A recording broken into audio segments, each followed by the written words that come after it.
क्या चीवर जो है एक पत्थर के ऊपर पड़ा हो, एक पेड़ के ऊपर पड़ा हो, एक गधे के ऊपर पड़ा हो और एक इंसान के ऊपर पड़ा हो, इनमें फर्क है या नहीं है? फर्क है या नहीं है? अरे भाई गधा, पेड़, पत्थर, क्या चीवर का कोई इस्तेमाल कर सकता है? ना गलत ना सही। लेकिन एक इंसान उस चीवर का इस्तेमाल करेगा, वो सही भी कर सकता है, गलत भी हो सकता है। तो बताइए कि हम पहचान लेंगे कि ये बौद्ध है या नहीं? इसीलिए पैरामीटर नहीं लगा, इसलिए दुश्मन का काम आसान हो रहा है। तो नकली लोग हमारे बीच में भेज देता है, बौद्ध बनाकर, बौद्ध बनाकर। तो इसलिए हमने एक कोर्स बनाया। कोर्स को 3 भाग बैठा हूँ, संविधान चला रहे हैं। संविधान हमारे लोगों के घर में पहुंच गया। क्या उन्होंने संविधान पढ़ लिया है? नहीं, किसी ने नहीं पढ़ा। अच्छा ठीक है, कोई बात नहीं। जिन लोगों ने संविधान बांटा, क्या उन्होंने पढ़ लिया है? नहीं पढ़ा। क्या हुआ ये कि संविधान चिल्लाकर जो संविधान की किताब 200 रुपए में लेटेस्ट एडिशन मिल रहा था, और वही ओल्ड एडिशन 800 रुपए, 1000 रुपए का बिक रहा है। इसलिए क्योंकि वो संविधान नाम का जो शब्द है आपके दिमाग में अच्छी तरह फीड कर दिया। बिजनेस तो बहुत हुआ, लेकिन क्या वास्तव में संविधान हमारी सभी समस्याओं का हल है? क्या बाबा और नोटन की बात घूम रहा है? मैं साफ साफ बोल रहा हूँ, पूरे देश के लोगों को, पूरे देश के बौद्धों को जानकारी नहीं है कि बौद्ध क्यों किसे कहें, बौद्ध क्या होता है, अबौद्ध क्या होता है। और हमारे दुश्मनों का काम आसान कर रखा है। दिन रात चिल्लाते दुश्मन दुश्मन, लेकिन दुश्मन क्या है, दोस्त क्या है, पता ही नहीं। तो वो महाबोधि महाविहार का बात है। आजकल लोगों के पीछे बहुत पागल हो रखे हैं, लेकिन उपसंपदा नहीं हुई है। सोचिए, एक व्यक्ति जिसकी उपसंपदा नहीं हुई है, उपसंपदा छोड़िए, चीवर पहनने का हक नहीं है, क्योंकि श्रामलेर भी नहीं है, श्रामलेर भी नहीं है। वो एक गृहस्थ के समान है और चीवर पहन के आप लोगों के बीच में घूम रहा है, और आप लोग उस पर जो है लाखों करोड़ों रुपया लगा रहे हैं। और संघर्ष की तो बात कर ही नहीं बाबा साहेब ने। बड़ी मुसीबत हो गई हमारे युवाओं के लिए, क्योंकि हमारे युवाओं को जब तक संघर्ष शब्द ना इस्तेमाल कर ले, उनका पेट का पानी नहीं पचता, खाना हजम नहीं होता। संघर्ष करने की बड़ी आदत है। अब बाबा साहेब ने संघर्ष क्यों नहीं कहा भाव? अरे भाई, अत्ता दीपो भाव करने के लिए क्या मतलब है कि मैं अपना मालिक खुद, अपने डिसीजन खुद लूंगा। कब लूंगा? जब मुझे नॉलेज होगी। अब मुझे नॉलेज ही नहीं किसी बात के बारे में। क्या मैं अत्ता दीपो भाव कर सकता हूँ? क्या अपना मालिक बन सकता हूँ? मेरा निर्णय नहीं होगा, किसी और का निर्णय मानना पड़ेगा।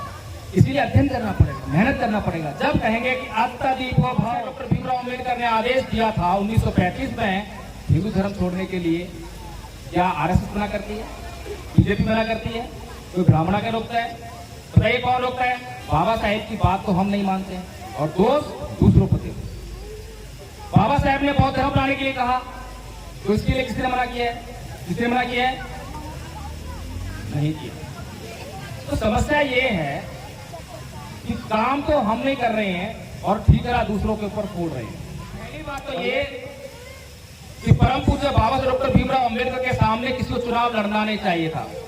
दूसरी बात ये कि परम पूज्य बाबा साहब डॉक्टर भीमराव अम्बेडकर के सामने किसी भी पार्टी को चुनाव लड़वाना नहीं चाहिए था। लेकिन चुनाव लड़ा गया, चुनाव लड़वाया गया और चुनाव हरवाया भी गया। आज वही पार्टियां, वही लोग, वही विरोधी परम पूज्य बाबा साहेब डॉक्टर भीमराव अम्बेडकर की जयंती मनाने का बहाना कर कर मंच तलाशते हैं, माइक तलाशते हैं कि हमें भी जो है इन लोगों के सामने जाने का मौका मिल जाए और 2-4 सिकड़ी चुपड़ी बातें कर दें, ताकि इनका वोट कुछ तो मिल जाए। सारे लोग, आज सारी दुनिया हम पे हंस रही है कि ये बहुजन समाज नहीं, ये भोजन समाज है। ये किसी भी कार्यक्रम में आता है तो केवल भोजन के लिए आता है, भोजन के समय पर आता है। तो कम से कम बाबा साहेब का मिशन चलाने का आप लोग प्रयास कर रहे हैं, बाबा साहेब की जयंती मनाने का प्रयास कर रहे हैं, थोड़ी सी ईमानदारी दिखा दीजिए ताकि बाबा साहेब का मिशन भी पूरा हो जाए। जो त्याग, बलिदान, समर्पण परम पूज्य बाबा साहेब डॉक्टर भीमराव अम्बेडकर ने किया, वो आप लोग नहीं कर सकते, कभी सोच भी नहीं सकते। लेकिन उसका अंत तो कर सकते हैं। जो कर सकते हैं वो तो करना चाहिए। अगर जो कर सकते हैं वो भी नहीं करोगे तो फिर आपसे बड़ा बेईमान कोई नहीं। याद रखिए, जो छोटे बच्चे थे वो अच्छा परफॉर्मेंस करके गए हैं, उन्होंने अपनी योग्यता का पूरा परिचय दिया है, कोई कोर कसर नहीं छोड़ी है। लेकिन ये बड़े लोग हैं जो समझने का प्रयास नहीं करते। और अभी यथार्थ बौद्ध कुछ बातें कहकर गए। उन्होंने ज्योतिबा फुले जी को महात्मा ज्योतिबा फुले कहा, जो कि मैं सहमत नहीं हूं। उन्हें उस शब्द को बदल देना चाहिए। महात्मा शब्द हमारे विचार को मारने के लिए प्रयोग किया जाता है। महात्मा शब्द को अगर पीछे कोई नहीं बदल पाया तो हमें बदलने का प्रयास करना चाहिए और महामना शब्द का इस्तेमाल शुरू कर देना चाहिए। और बुद्ध के साथ में कभी भी महात्मा शब्द नहीं लगाना चाहिए, क्योंकि भगवान बुद्ध को महात्मा कहना किसी का षड्यंत्र है। और बाबा साहेब के मिशन के लोग अगर बाबा साहेब के दुश्मनों की बात को, उनके षड्यंत्र को नहीं पहचान पाते तो उन्हें अपने आप को बहुजन कहने का भी कोई हक नहीं है क्या? तो इसीलिए भगवान बुद्ध को कभी भी महात्मा कहने की गलती मत कर देना, क्योंकि भगवान बुद्ध ने उनके धम्म के जो 3 मूल तत्व हैं, दुख, अनंत और अनित्य, वो हमें समझना चाहिए। भगवान बुद्ध ने आत्मा का निरोध किया, ये बताया कि आत्मा जैसी कोई चीज किसी भी जीव के भीतर नहीं पाई जाती है। इसलिए जब उसका अच्छी तरह से निरोध हो गया है तो हम किसी भी शब्द का प्रयोग ना करें जो आत्मा से बना हो। इसलिए इस बात को ध्यान रखें। संचालक महोदय पूछ रहे थे कि कितनी देर बोलोगे? मैंने कहा 2 घंटा बोलूंगा। बोले नहीं, लोग जो है खाना खाना है, ये है। अच्छी बात है। बाबा साहेब ने जिन लोगों के लिए अपने जीवन का एक एक पल लगा दिया, क्या वो बाबा साहेब के विचार को सुनने के लिए 2 घंटे लगा सकते? 2 घंटा भूखा रह सकते? सही कह रहा हूं, गलत कह रहा हूं? रहना चाहिए। मैं जब दिल्ली से निकला तो जब 14 अप्रैल का कोई इतना शोर शराबा नहीं था, क्योंकि बहुत जल्दी निकले, 8 तारीख को निकले हैं दिल्ली से। हम 8 तारीख को निकले, कई जगह मीटिंग्स किए हैं, प्रोग्राम्स किए हैं, लोगों से मिले, लोगों को ढूंढा है, रास्ते में जो मिल गए उनसे बात की, उनके नंबर लिए हैं, उनको जानकारियां दी हैं। और आज 15 अप्रैल को आज आपके यहाँ रायपुर में है, कल बिलासपुर में थे। जब मैं पूरे देश का माहौल अपनी आंखों से जगह जगह देख रहा था, सोशल मीडिया पर देख रहा था, तो मुझे लग रहा था कि ये समाज आजाद हो गया है। क्या ये बात ठीक है? ये समाज आजाद हो गया क्या? नहीं हुआ। अभी तो बम फूट रहे थे। दिवाली आती है तो उन्हीं को हम गिराते हैं, देखो पॉल्यूशन कर रहे हैं। और हम क्या कर रहे थे? मैं माफी चाहूंगा समिति से, क्योंकि मुझे यथार्थ ने एक संकेत दिया है कि महामना ज्योतिबा फुले ने कहा था कि सच को बोलना, और अब सच बोलना मेरी जिम्मेदारी है। और एक बात बता दूं मैं कि परम पूज्य बाबा साहेब कहा करते थे कि कोई भी स्त्री अपनी इज्जत की कीमत के आधार पर किसी भी व्यक्ति के प्रति कृतज्ञ नहीं हो सकती। सही कहते थे, गलत कहते थे? इसीलिए समझ लेना कि मेरी भी मजबूरी है कि मैं अपने समाज के हितों की कीमत पर किसी व्यक्ति, किसी समिति, किसी विधायक के प्रति कृतज्ञ नहीं रहूंगा, क्योंकि मेरे लिए मेरे समाज के हित सबसे ऊपर है। और मेरे समाज के हितों को पूरा करने के लिए मुझे जो कुछ कहना होगा, जो कुछ करना होगा, मैं वो कहूंगा और वो करूंगा भी। इसीलिए मैं ये बात कह पाया संचालक महोदय से। कोई और होता तो बोलता कि मुझे 5 मिनट बोलना है बस। मैंने नहीं कहा, मैंने कहा 2 घंटे बोलना है, और जितने लोग होंगे उतने लोगों के लिए बोलूंगा। कोई नहीं भी होगा तो वीडियो रिकॉर्ड हो रहा है, NV News 24/7 पर कल या परसों लोड हो जाएगा, हजारों लाखों लोग देख लेंगे। कोई चिंता नहीं है कि काली कुर्सियों के बीच में बोल रहा हूं या किसके लिए बीच में बोल रहा हूं। मुझे इस माइक की कोई प्रॉब्लम नहीं है, मुझे मंच की कोई लालच नहीं है कि मुझे मंच मिले, माइक मिले। मेरे सामने केवल एक ही प्रश्न चिन्ह है, जो प्रश्न चिन्ह परम पूज्य बाबा साहेब डॉक्टर भीमराव अम्बेडकर के सामने था। आपको याद होगा वडोदरा में जब परम पूज्य बाबा साहेब डॉक्टर भीमराव अम्बेडकर पूरे वडोदरा शहर में कहीं पर भी अपने लिए रहने के लिए एक कमरे का इंतजाम नहीं कर पाए, और फिर मुंबई वापस जाने के लिए रेलवे स्टेशन पर आए और फूट फूट कर रोने लगे। कितने लोगों को मालूम है ये बात? जरा एक बार हाथ ना करें। सबको मालूम है, बहुत अच्छी बात है। तो फूट फूट कर रोने लगे और कहने लगे कि मैं विदेशों से बड़ी बड़ी डिग्रियां लेकर आया हूं, बहुत पढ़ लिख कर आया हूं। इतना पढ़ लिख जाने के बाद भी पूरे वडोदरा शहर में अगर मुझे रहने के लिए एक कमरा नहीं मिल सकता, तो मेरे समाज पर जो पढ़ा लिखा नहीं है, जिसको किसी प्रकार की कोई जानकारी नहीं है, जो अपने अधिकारों तक को नहीं जानता है, उसके ऊपर कितने जुल्म और सितम ये लोग कर रहे होंगे। तो परम पूज्य बाबा साहेब डॉक्टर भीमराव अम्बेडकर ने उसी समय ये संकल्प किया कि अगर मैं अपने समाज का उत्थान नहीं कर सका, अपने समाज की गुलामी को नहीं काट सका, तो मैं अपने आप को शूट कर लूंगा। आप लोगों ने तो संकल्प किया है क्या? जयंती मना रहे हैं बाबा साहेब की, हर साल जयंती मनाते हैं। क्या आप लोगों ने कोई संकल्प किया इस तरह का कि हमारी भी कोई जिम्मेदारी है? नहीं किया। चलिए एक छोटी सी कहानी और सुनाए। एक बार की बात है, आयोजन समिति के कुछ लोग हैं, तो इन बच्चों को डांटिए मत, आराम से बस बैठा दीजिए, यहीं ला के खा दीजिए, हो सकता है कुछ शब्द उनके कानों में शेष रह जाए। एक बार की बात है, परम पूज्य बाबा साहब डॉक्टर भीमराव अंबेडकर और नेहरू जी संसद से बाहर आ रहे थे। नेहरू जी बाबा साहब से बोलते हैं, अरे बाबा साहेब, तुम किन लोगों के लिए काम कर रहे हो? ये लोग तुम्हें कुछ नहीं देने वाले, अच्छा हो तुम कांग्रेस ज्वाइन करो। बाबा साहेब भी सत्य में पड़ गए, और नेहरू जी की बात भी ठीक थी, क्योंकि जिन लोगों को वोट देने का अधिकार दिया, किसने दिया? परम पूज्य बाबा साहब डॉक्टर भीमराव अंबेडकर। और उन्हीं लोगों ने परम पूज्य बाबा साहब डॉक्टर भीमराव अंबेडकर को पहला चुनाव हरा दिया। सोच सकते हैं कितने अपमान की बात थी ये, कोई मामूली बात नहीं थी। किसको हराया? उसको जिसकी आज इस देश में पूजा होती है। किसको हराया? जिसकी जयंती मनाने के लिए आज उनके विरोधी भी मंचों पर आते हैं। किसको हराया? जिसको आज भगवान समझकर पूजा करते हैं, जिसको आज the symbol of knowledge, the sun, the greatest Indian, कैसी कैसी उपाधियों से नवाजते हैं। आज जब से मंच का कार्यक्रम शुरू हुआ है और अब तक जो है केवल गुणगान हो रहा है। क्यों हो रहा है? क्योंकि वो एक महान व्यक्ति थे। उस महान व्यक्ति को उस समय चुनाव हरा दिया गया। पहला चुनाव किसने हराया? हमने हराया। हमें वोट का अधिकार नहीं था। तो पहली बात तो ये कि परम पूज्य बाबा साहब डॉक्टर भीमराव अंबेडकर के सामने किसी को चुनाव लड़ना नहीं चाहिए था। लड़ना चाहिए था क्या? बोलिए। दूसरी बात ये कि परम पूज्य बाबा साहब डॉक्टर भीमराव अंबेडकर के सामने किसी भी पार्टी को चुनाव लड़वाना नहीं चाहिए था। दोनों बात ठीक है। लेकिन चुनाव लड़ा गया, चुनाव लड़वाया गया और चुनाव हरवाया भी गया। आज वही पार्टियां, वही लोग, वही विरोधी परम पूज्य बाबा साहेब डॉक्टर भीमराव अंबेडकर की जयंती मनाने का बहाना कर कर मंच तलाशते हैं, माइक तलाशते हैं कि हमें भी जो है इन लोगों के सामने जाने का मौका मिल जाए और दो चार सिकड़ी चुपड़ी बातें कर दें ताकि इनका वोट कुछ तो मिल जाए। सही बात है।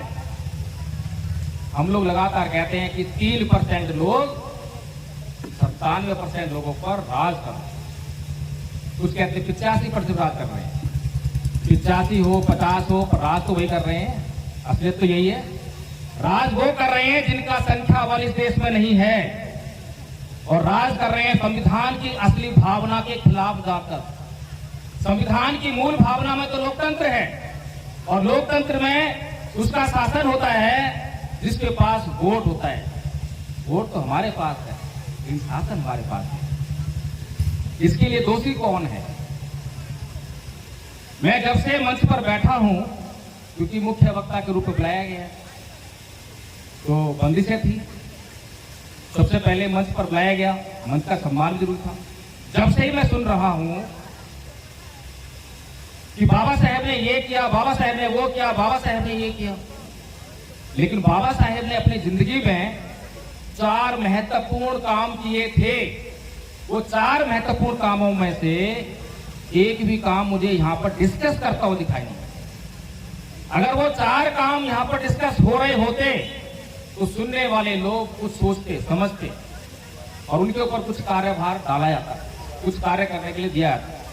क्या आप लोगों को, में से किसी को मालूम है वो 4 काम कौन से हैं? 4 महान कार्य जिनके लिए बाबा साहेब डॉक्टर भीमराव अंबेडकर विश्व विख्यात है। भारत में नहीं, पूरी दुनिया जानती है। किसी को नहीं मालूम? पहला काम है 1935 का, जब परम पूज्य बाबा साहेब डॉक्टर भीमराव अंबेडकर ने येवला की धरती से घोषणा की कि मैं हिंदू पैदा हुआ, ये मेरे बस की बात नहीं थी, लेकिन मैं हिंदू मरूंगा नहीं। ये उनका विश्व विख्यात स्टेटमेंट है। दूसरा काम किया 1956 में, जब उन्होंने बौद्ध धर्म को ग्रहण किया। ये भी विश्व विख्यात है, क्योंकि आज तक एकमात्र धर्म परिवर्तन है जिसमें एक साथ लाखों लोगों ने धर्म परिवर्तन किया, इसलिए विश्व विख्यात। तीसरा काम संविधान बनाने का। पूरी दुनिया के लोग जानते हैं कि भारत का संविधान परम पूज्य बाबा साहेब डॉक्टर भीमराव अम्बेडकर ने लिखा है। भारत के लोग नहीं जानते होंगे, भोजन समाज के लोग भी जानते होंगे, लेकिन पूरी दुनिया जानती है।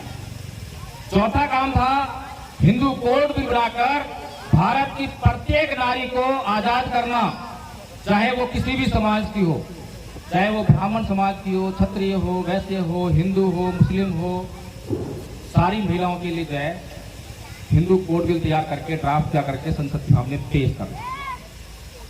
उन्होंने तो उसको पारित नहीं किया क्योंकि एक ही गले में हड्डी लग गई थी। संविधान एक सूत्र के द्वारा बनाया गया संविधान, क्योंकि भारत के लोगों को तो ये विधान है ही नहीं। अब उसको जो हिंदू कोड बिल है, नाम भी उसका हिंदू कोड बिल है, कैसे स्वीकार कर ले, इसीलिए उसको बाद में तोड़ कर अलग अलग भाग में जो है उसको पारित कराएगा।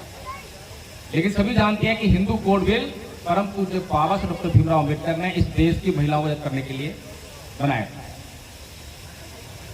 अब सवाल हमारे सामने ये है कि हम लोग बहुत मिशन की बातें करते हैं, आखिर बाबा साहेब का मिशन था क्या? आप में से किसी को मालूम है क्या? अगर मालूम हो तो एक बार हाथ खड़ा कर दीजिए, थोड़ा जल्दी करें ताकि आपका टाइम कम बच जाए। नहीं मालूम? बाबा साहेब का मिशन था समाज का उत्थान करना। ठीक कह रहा हूं? संकल्प क्या था? अगर मैं अपने समाज का उत्थान न कर सका तो अपने आप को शूट कर लूंगा। और हमारा मिशन क्या है? हमारे समाज का मिशन क्या है? क्या हमारे समाज का मिशन भी यही है, समाज का उत्थान करना? क्या आप लोगों का है? और हम चलाते हैं मिशन। अब मिशन क्यों नहीं पूरा हो रहा? मिशन तो इसलिए पूरा नहीं हो रहा ना, जब किसी ने संकल्प लिया कि मैं अगर अपने समाज का उत्थान नहीं कर सका तो अपने आप को शूट कर लूंगा, तो समाज का मिशन पूरा हुआ? हुआ या नहीं हुआ? हुआ या नहीं हुआ? भाई अकेले अम्बेडकर थे, अकेले अम्बेडकर ने हमें क्या किया? संविधान में लोकतंत्र और संविधान में हमारे तमाम हक और अधिकार दे दिए, अकेले अम्बेडकर ने। और आज हमारे सामने लाखों करोड़ों लोग पढ़े लिखे हैं या नहीं है? जितने भी हमारे समाज के IAS IPS हैं, सभी लोग पढ़े लिखे हैं, सारे जज पढ़े लिखे हैं, सारे विधायक सांसद पढ़े लिखे हैं, और ये सारे मिलकर आज की आवाज लगाते हैं। ऐसे ही मंचों पर आएंगे और सारे मिलकर आवाज लगाते हैं कि आज हमारा संविधान खतरे में है। सुनने में आता है? आज हमारा संविधान खतरे में है, आज हमारा लोकतंत्र खतरे में है, आज हमारे हक अधिकार खतरे में है। सवाल ये है कि आज अगर ये सब कुछ खतरे में है तो जिम्मेदार कौन है? बताइए मुझे, जिम्मेदार कौन है?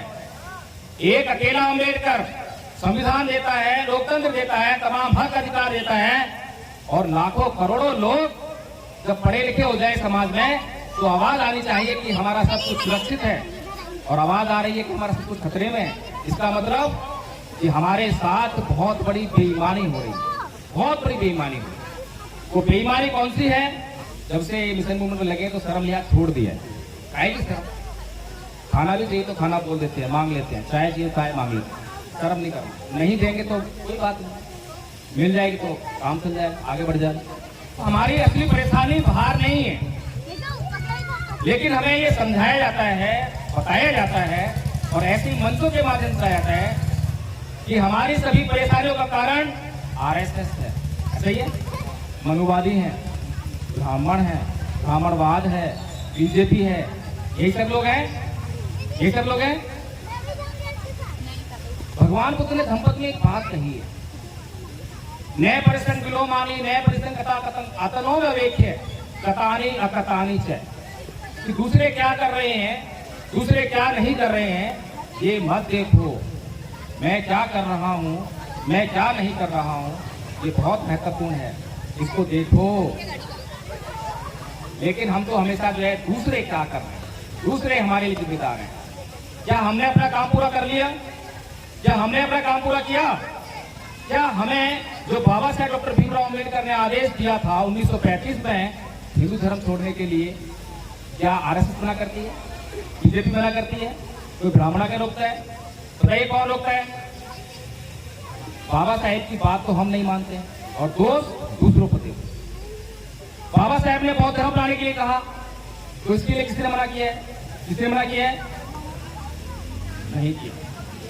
तो समस्या ये है कि काम तो हम नहीं कर रहे हैं और ठीक तरह दूसरों के ऊपर फोड़ रहे हैं, और ऐसी बातें करने के लिए मैं बदनाम हो रहा हूं। लोग कहते हैं कि ये तो अपने समाज की आलोचना करता है, अपने ही समाज की बुराई करता है। लेकिन एक बात समझने वाली बात है कि आलोचना और बुराई में बड़ा फर्क होता है।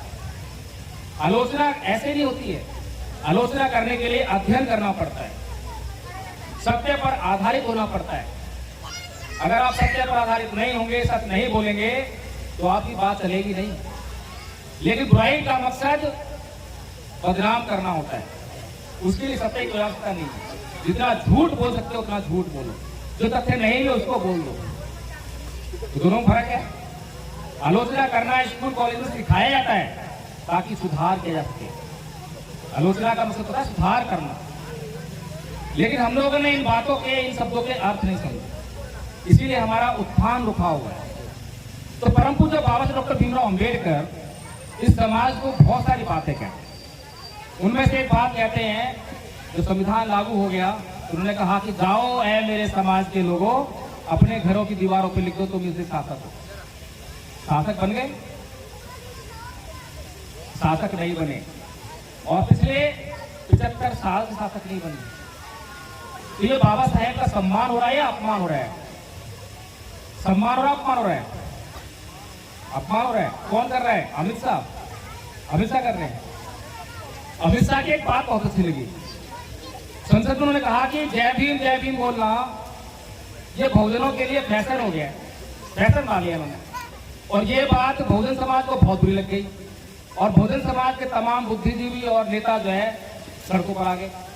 अमित शाह ने ये किया है, अमित शाह ने वो किया है। अरे भाई सही तो किया उसने। फैशन होता क्या है?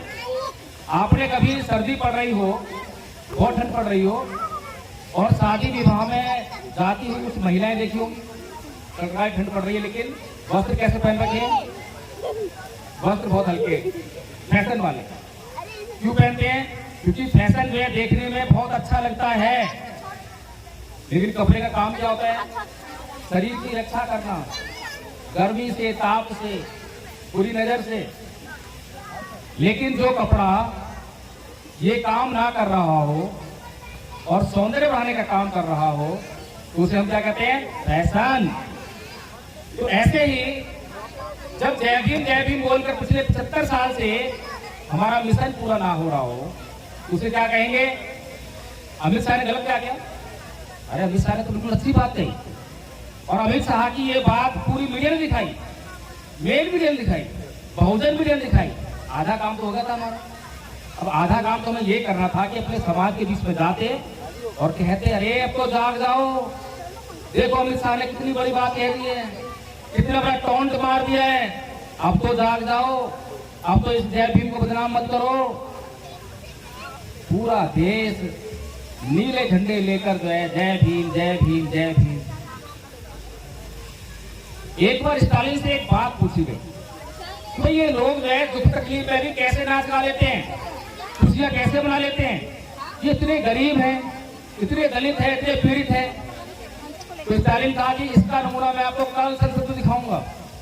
अगले दिन संसद में वो एक मुर्गा लेकर आए, और उस मुर्गा के सारे पंख उसने ऐसे नोच किए, मुर्गा कर रहा था अपनी मुझको, बड़ी बुरी तरह से कर रहा, जैसे मरने को हो गया। अब थोड़ी देर बाद उसने क्या करा, अपनी जेब से कुछ दाने निकाले, और दाने निकाल के उसके सामने ऐसे दाने मारे, ऐसे दाने फेंकने लगा। अब वो मुर्गा जो इतने कष्ट में था, अपने सारे कष्ट को भूलकर उस दाने को चुपता हुआ उसके पीछे पीछे आने लगा। समझ में आया कुछ? ये हमारा समाज, इसकी मैं आलोचना ना करूं तो क्या तारीफ करूं? तो तारीफ करने लायक काम किया है क्या? एक भी काम बताइए। संविधान खतरे में, लोकतंत्र खतरे में, अधिकार खतरे में, इतने सारे पढ़े लिखे लोग। भाई सामाजिक बेईमानी हो रही है, सीधी सी बात तो ये है। आप लोग असली खाना खाते हो या नकली खाना खाते हो? असली, सही बात है, जब जिंदा बैठे। ये गलत बात क्या है? ये तो बात ठीक है, लेकिन मैं मिशन मूवमेंट के खाने की बात कर रहा हूं। मिशन मूवमेंट का नकली खाना हुआ लोभ, लालच और निजी स्वार्थ, और असली खाना हुआ त्याग, समर्पण और बलिदान। आप बताइए कौन सा खाना खाते हो? जिससे शरीर बनता है उसको असली खाते हो, जिससे ये बनता है वो नकली खाते हो। अरे जब जब हमारे बीच में कोई ऐसा असली खाना खाने वाला आया तब तब हमारे समाज का उद्धार हुआ या नहीं हुआ? लेकिन उसको अपना सब कुछ त्यागना पड़ा, सब कुछ। क्या आरएसएस के पास कोई अम्बेडकर है? एक भी अम्बेडकर है? एक भी बुद्ध है? एक भी काशीराम है? लेकिन मिशन उनका बढ़ रहा है।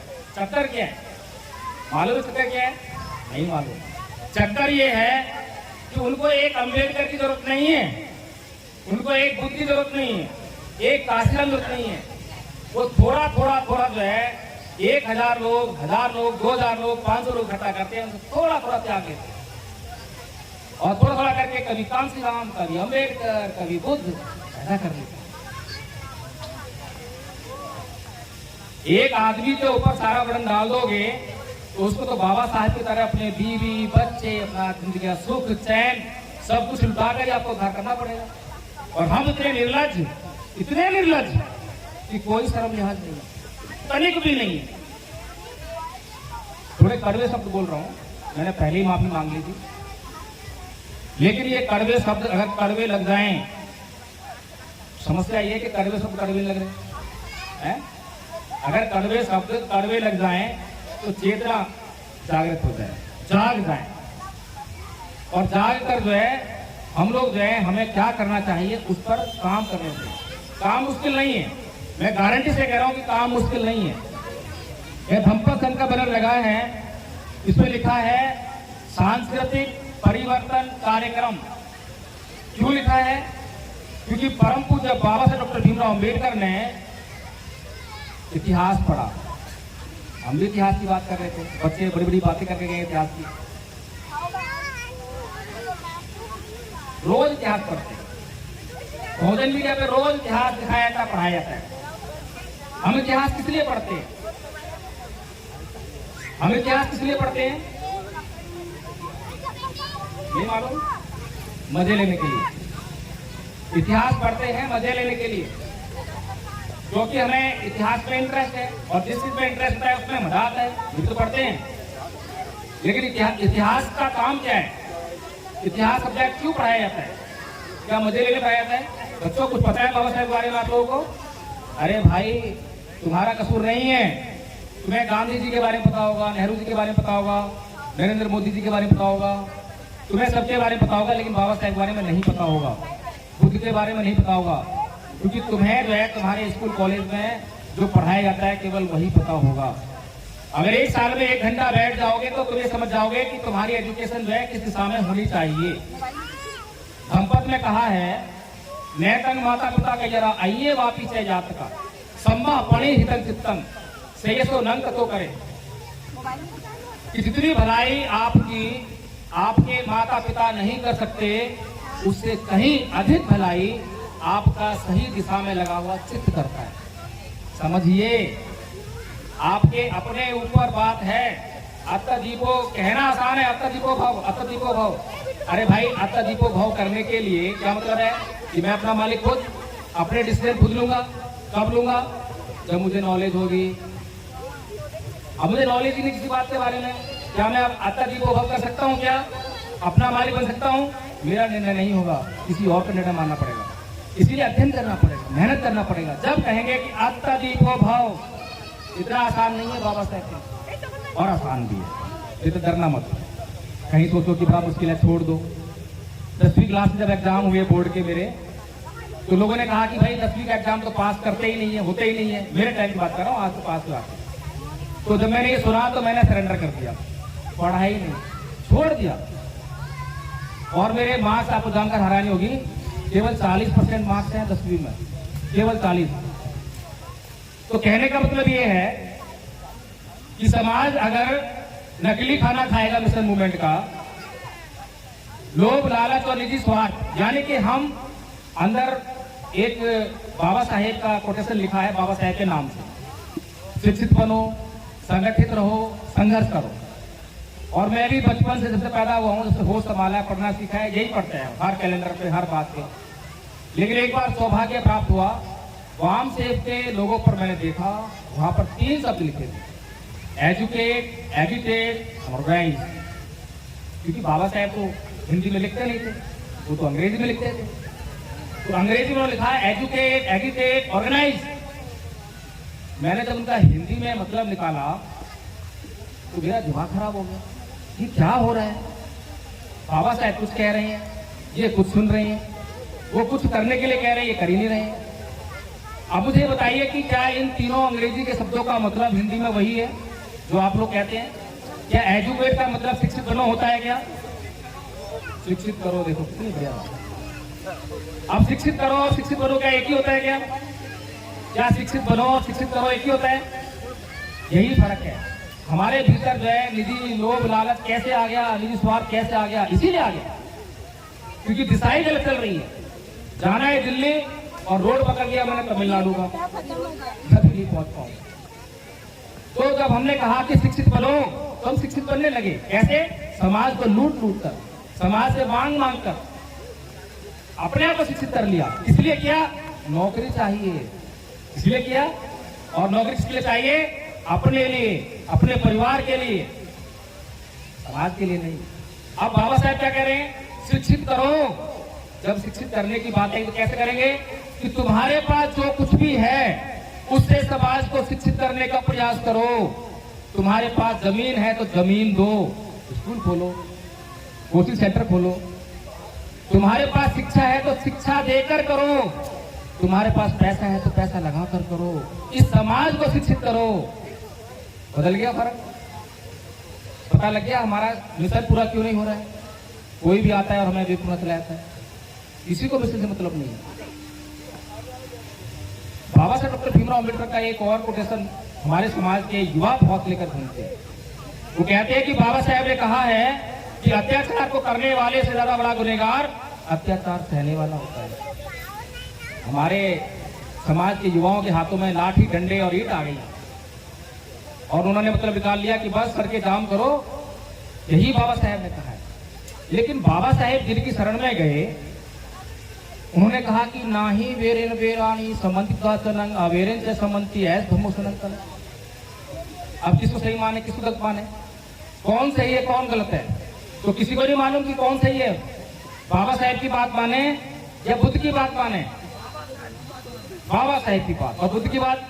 आप तो बुद्ध मंदिर में बैठे हो। मैं बोल रहा हूं, अगर बाबा साहब को हम मानेंगे ना तो बाबा साहब को हम लोग आदमी मानेंगे ना, तो बुद्ध की शरण में चले अरे वाह, देखिए समझने वाली बात है। ना तो बाबा साहब गलत है ना बुद्ध गलत है, लेकिन समझ में हमारे नहीं आया कि बाबा साहब ने क्या कहा।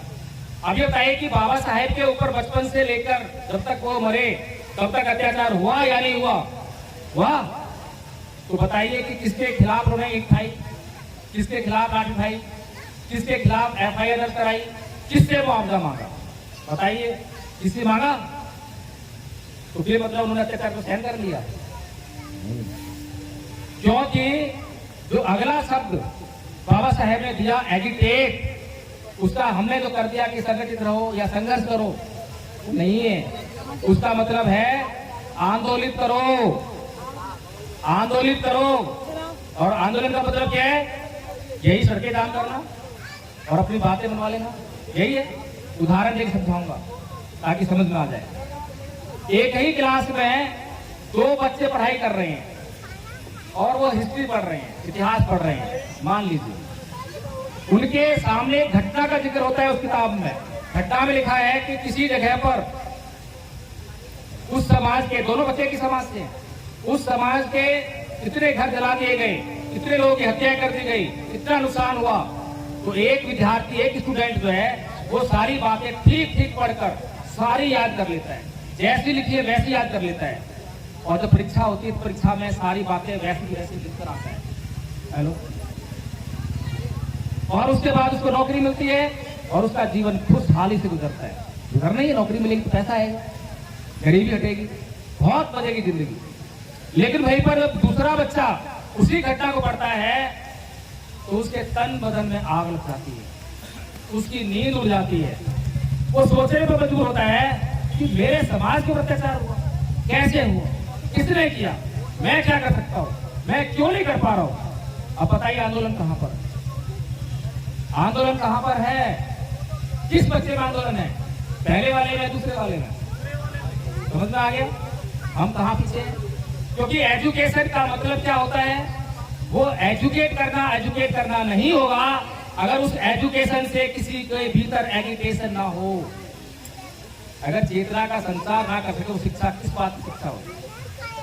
जो बात आपके समाज के प्रति आपको सचेत ना कर सके, आपके समाज के प्रति संवेदनाएं पैदा ना कर सके, उसको आप शिक्षा कैसे कर सकते हो? वो तो बस पेट पालने के साधन मात्र रह जाएगी। गलत तो नहीं कह रहा मैं, सही कह रहा हूं। तीसरी बात कही ऑर्गेनाइज और संघर्ष की तो बात करी नहीं बाबा साहेब ने। बड़ी मुसीबत हो गई हमारे युवाओं के लिए, क्योंकि हमारे युवाओं को जब तक संघर्ष शब्द ना इस्तेमाल कर ले उनका पेट का पानी नहीं पचता, खाना हजम नहीं होता। संघर्ष करने की बड़ी आदत है। अब बाबा साहेब ने संघर्ष क्यों नहीं कहा और ऑर्गेनाइज यानी समाज को संगठित करो क्यों कहा, ये समझने वाली बात। संघर्ष क्यों नहीं कहा? अब उदाहरण देकर समझाऊंगा ताकि अच्छी तरह समझ में आ जाए।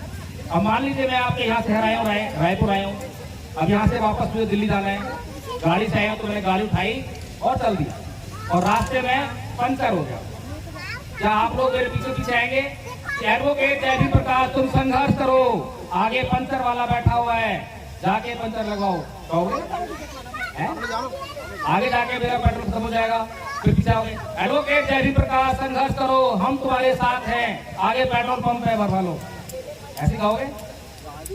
अरे भाई, जब दिल्ली मुझे जाना है तो मैं लक्ष्य तैयार कर दिया है कि मुझे दिल्ली पहुंचना है और रोड मैंने जो है तय कर लिया है, तो उस पर जितनी भी दुख मुसीबतें आएंगी कोई कहने नहीं आएगा। अगर मुझे वहां पहुंचना है तो संघर्ष मुझे करना ही पड़ेगा, इसलिए कहने की जरूरत नहीं होती है। इसीलिए बाबा साहेब बुद्धिमान है, बाबा साहेब इस युग के सबसे बड़े विद्वान हैं, हमें नहीं भूलना चाहिए। बाबा साहेब की एक एक बात, एक एक शब्द बड़ा कीमती है और बाबा साहेब की बातों की कीमत नहीं समझते हैं और समझते नहीं है, समझाते नहीं है, इसीलिए हमारा मिशन पूरा नहीं है। तो अब असली बात आ जाए, मिशन कैसे पूरा होगा? चलिए, बाबा साहेब ने 1935 में घोषणा करके बताई मैंने अभी। अगर हमारे समाज ने उस समय तो बात समझी नहीं, आज सोशल मीडिया है, अगर सोशल मीडिया के माध्यम से आज मान लीजिए कि अगले एक महीने में, मान लेते कि एक महीने बाद हमारे समाज के लोगों ने हिंदू धर्म छोड़ दिया तो क्या होगा? क्या होगा बताइए, क्या होगा? नहीं मालूम? अरे भाई, हिंदू धर्म अल्पसंख्यक हो जाएगा। अच्छा, आज हमारे समाज पर अत्याचार कौन कर रहा है? अत्याचार कौन कर रहा है? अत्याचार मनुवादी कर रहे हैं, आरएसएस कर रही है, बीजेपी कर रही है, ब्राह्मणवादी कर रही है, यही कर रहे हैं। अब ठीक है, उनको अत्याचार करने का साहस कहां से मिल रहा है? आपके ऊपर अत्याचार हुआ, रिपोर्ट लिखाने गए, पुलिस वालों ने बता दिया, ऐसे होता है। रिपोर्ट लिखी भी गई, न्यायालय में गए, वहां प्रेशर बनाया, कॉम्प्रोमाइज कर ले, कॉम्प्रोमाइज करा दिया। कॉम्प्रोमाइज नहीं भी करा तो जज वो बैठा हुआ है, वो आपको न्याय नहीं देगा। ऐसा होता है। ये सारी ताकत कहां से आ रही है? कौन दे रहा है ताकत?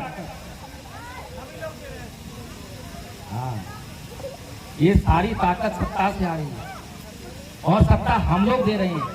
और सत्ता हम लोग क्यों दे रहे हैं? क्योंकि अभी तक हमने बाबा साहेब की बात नहीं मानी है। अभी तक हमने बाबा साहेब की उस बात को मान लिया होता तो क्या बांस और क्या बांसुरी, ना रहेगा बांस ना बजेगी बांसुरी। पर तुम्हें तो बांसुरी बजाने की आदत पड़ गई है ना, है?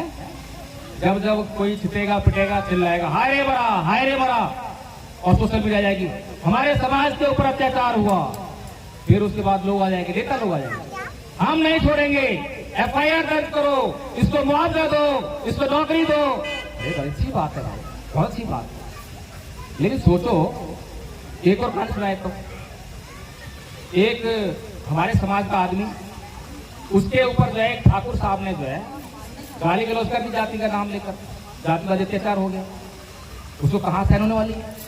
तुरंत थाने गया और थाने जाएगा तो एफआईआर लिखी जाएगी, लिख गई।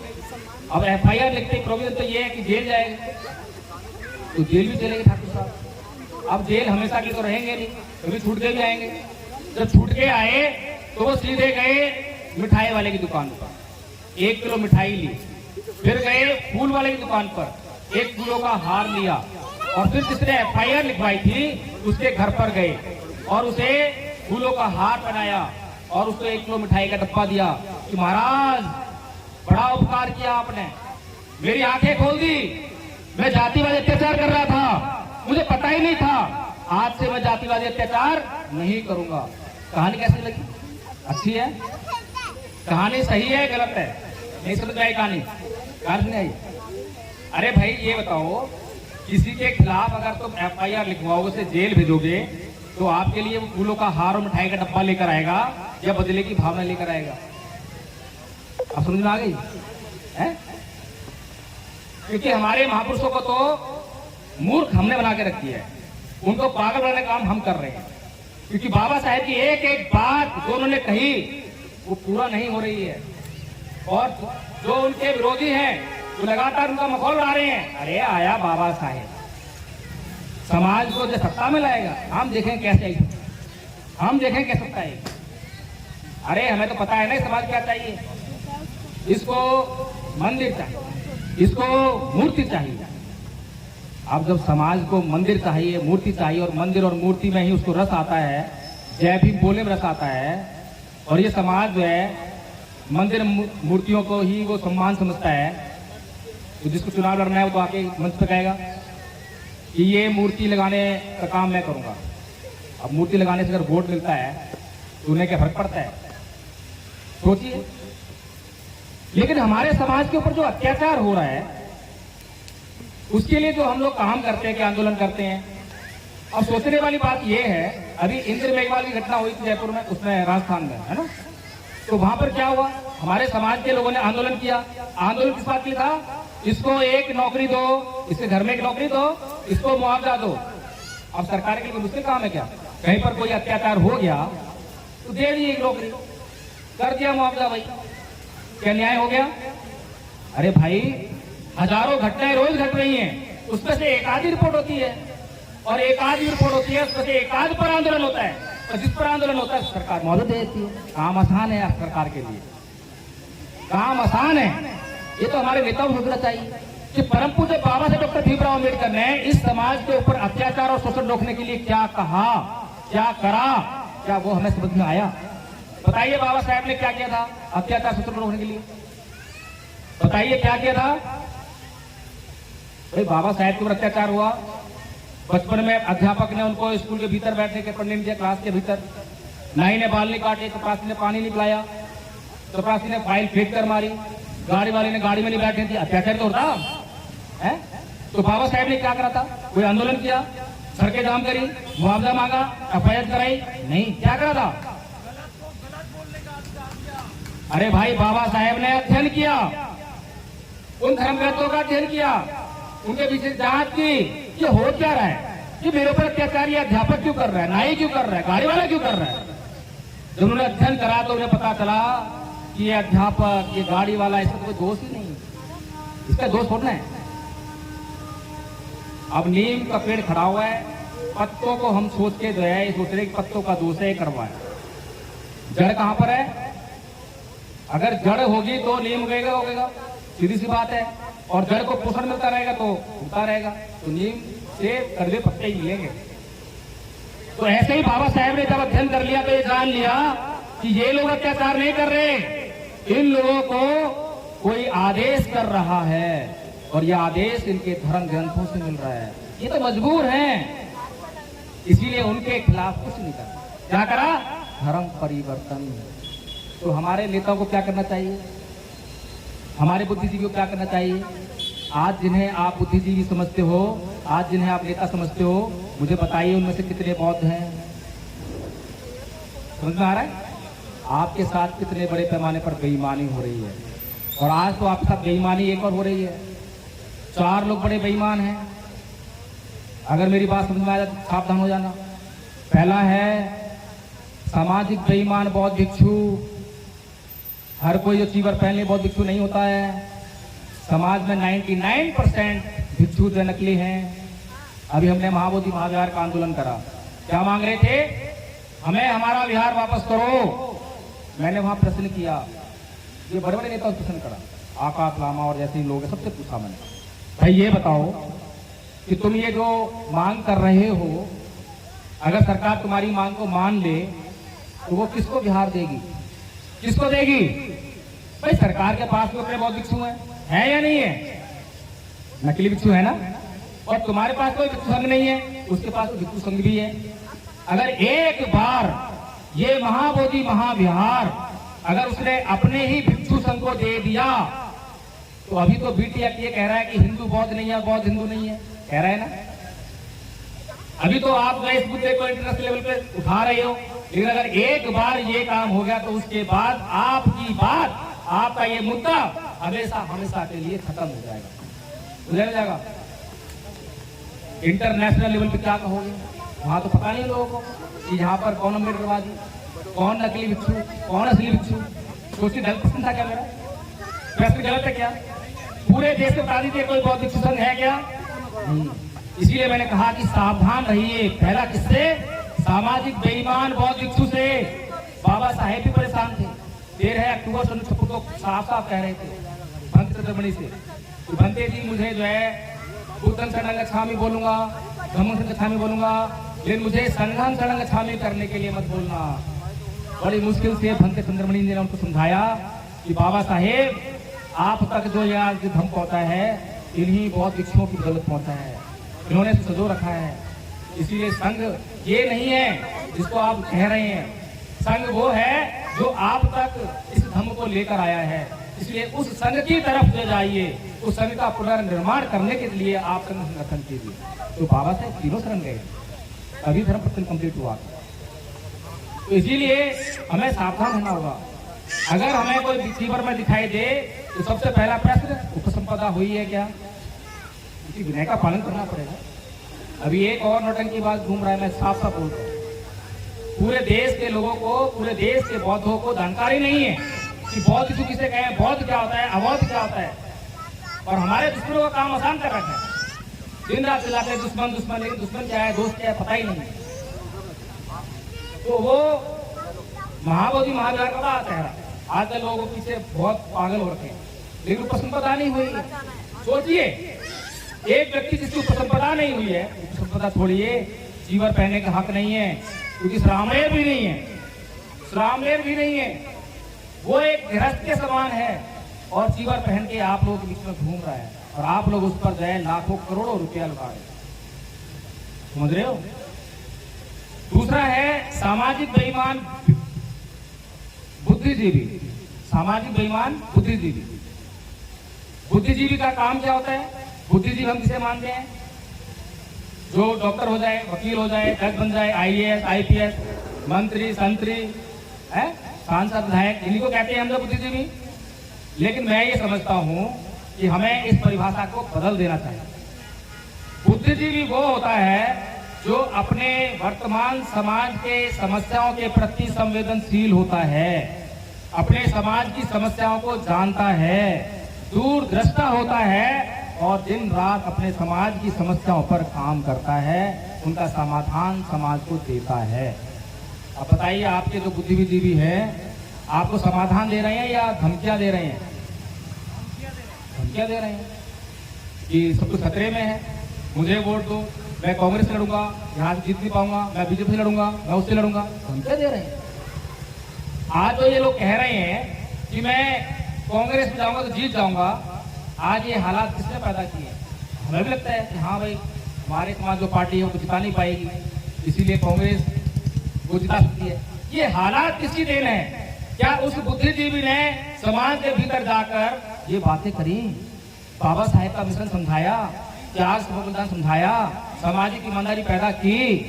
अगर नहीं की तो आप उसको बुद्धिजीवी कैसे मान रहे हैं? और जिसको आप बुद्धिजीवी कह रहे हैं वो आज आपके ही बदौलत, क्योंकि यूट्यूब पर आप ही तो देखते हो उसको, आप ही शेयर कर धनाधन से ये हमारी बात है, ये जय भीम बोल रहे हैं।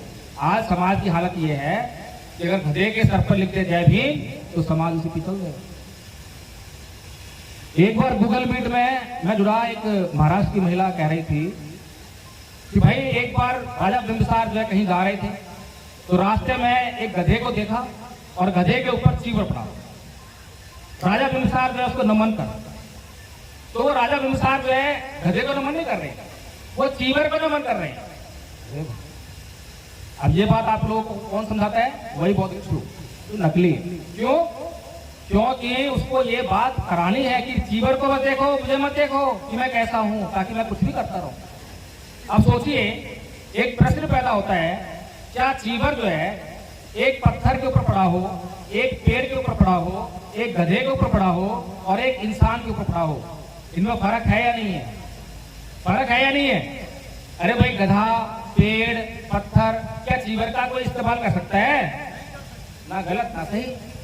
लेकिन एक इंसान उस चीवर का इस्तेमाल करेगा, वो सही भी कर सकता है, गलत भी सकता है। तो बताइए, क्या बात सही हुई क्या? ये हमारे समाज की जो बुद्धि है, ये उसकी जो दरिद्रता है, बुद्धि की दरिद्रता, गरीबी, बुद्धिहीनता पैदा हो गई। क्योंकि दिन रात जो है बस शोर होता है। शोर किसका? संविधान, संविधान, संविधान। अब संविधान जो है, मैंने पूछा, अभी आदरणीय संचालिका महोदय जी बैठी थी, मैंने पूछा, मैं कहा आदरणीय जी, जब से बैठा हूँ संविधान संविधान चिल्ला रहे हैं, संविधान हमारे लोगों के घर में पहुंच गया, क्या उन्होंने संविधान पढ़ लिया है? नहीं, किसी ने नहीं पढ़ा। अच्छा ठीक है, कोई बात नहीं। जिन लोगों ने संविधान बांटा, क्या उन्होंने पढ़ लिया है? नहीं पढ़ा। क्या हुआ ये कि संविधान संविधान चिल्लाकर जो संविधान की किताब 200 रुपए में लेटेस्ट एडिशन मिल रहा था, और वही ओल्ड एडिशन 800 रुपए, 1000 रुपए का दिख रहा है। इसलिए क्योंकि वो संविधान नाम का जो शब्द है आपके दिमाग में अच्छी तरह फीड कर दिया। बिजनेस तो बहुत हुआ, लेकिन क्या वास्तव में संविधान हमारी सभी समस्याओं का हल है? क्या बाबा साहब ने ऐसा कहा था? क्योंकि बाबा साहब ने संविधान को 1950 में लागू कराया था, और उसके 6 साल बाद बौद्ध धर्म को ग्रहण किया था। और बौद्ध बनने के बाद बाबा साहब ने कहा था कि मेरे समाज की सभी समस्याओं का एकमात्र हल जो है बौद्ध धर्म है। ये सुना है कि नहीं सुना?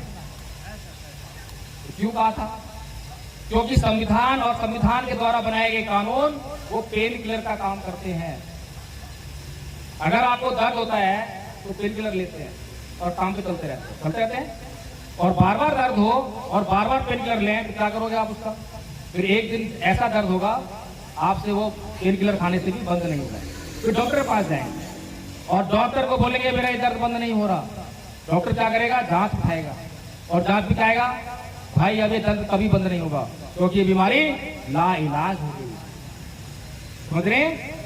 तो ऐसे ही हमने संविधान और संविधान के द्वारा बनाए गए कानून, SC/ST एक्ट जैसे कानूनों का शोषण कर दोहन किया है। वो इंस्टेंट रिलीफ के लिए हमें दिए थे। जब ठाकुर साहब बहुत आपदाई हो जाए, जब हमारे पास कोई और समाधान ना हो, तब इसका इस्तेमाल कर लेना। आज तो सरकार भी आज डाटा देती है कि 90% से ज्यादा केसेस कॉम्प्रोमाइज हो रहे हैं। ये कानूनी गलत है। सोचिए, हम सोचते नहीं है। इसीलिए परम पूज्य बाबा साहब डॉक्टर भीमराव अम्बेडकर जानते थे, और संविधान सभा में उनसे पूछा गया कि भाई ये बताओ ये संविधान कैसा बनाया है तुमने? उन्होंने बोला कि भाई ये संविधान जो है अपने आप में कुछ नहीं है, तो जिन हाथों में जाएगा उनके दिमाग में क्या है ये उस पर डिपेंड करेगा। अगर उनकी नीयत अच्छी हुई तो संविधान बहुत अच्छा साबित होगा, और अगर उनकी नीयत खराब हुई तो संविधान बहुत खराब साबित होगा।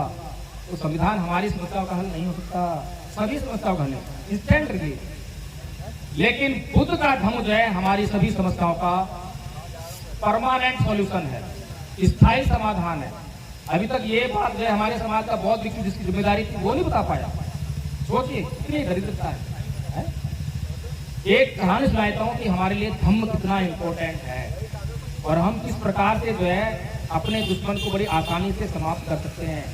दुश्मन कहाँ है? हम बाहर सोचते हैं। एक बार भगवान बुद्ध ध्यान कर रहे थे, तो उनके पास एक आदमी आया, बोलता है कि भगवान बुद्ध कितना अच्छा हो, सारी पृथ्वी पर अगर चमड़ा बिछा दिया जाए किसी को कांटा नहीं चुभेगा। बड़ा दयावान व्यक्ति था, किसी को कांटा चुभा होगा, उसने उसका दर्द महसूस किया, इसीलिए भगवान बुद्ध के पास आ गया। भगवान बुद्ध आपके पास बहुत सारे भिक्षु हैं, उनको काम पे लगाया जाए, सारी पृथ्वी चमड़ा बिछा दिया जाए। बड़ा अच्छा व्यक्ति। भगवान बुद्ध उससे बोले कि यार तुम बात तो सही कह रहे हो, तुम्हारे अंदर पीड़ा है, दया है, लेकिन ऐसा क्यों ना करें कि सारी पृथ्वी पर अगर कपड़ा बिछाएंगे, कहां से लाएंगे, कैसे बिछाएंगे? अच्छा हो कि उसमें से टुकड़ा काट लेते हैं और 2 चमड़े के जूते बना लेते हैं, उन्हें पहनकर पूरी पृथ्वी पर कहीं भी घूमना, कहीं कांटा नहीं चुभेगा। कैसी बात है? आसान है या मुश्किल है?